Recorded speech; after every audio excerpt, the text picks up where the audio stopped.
Ratusan jemaah calon haji yang sudah tiba nantinya akan melalui beberapa tahapan bimbingan haji yang dipandu langsung sejumlah petugas haji.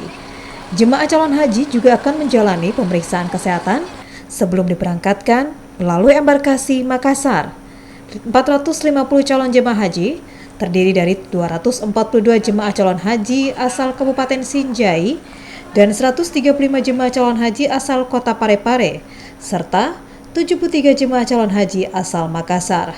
Nantinya, jemaah calon haji ini akan berangkat bersama 5 orang petugas haji dan seorang petugas kesehatan. Ya, jadi gabungan dari Kabupaten Sinjai, Kota Parepare, dan Makassar. Ini totalnya berapa, Pak? Parepare 135, terus Makassar 73 orang,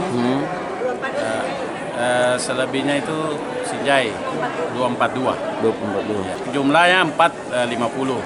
Tetapi nanti ini akan melalui proses ada pemeriksaan kesehatan dan sebagainya, itu masih biasa, ada yang kalau final check di kesehatan, ada yang tidak layak, itu nanti di sana baru ditahu.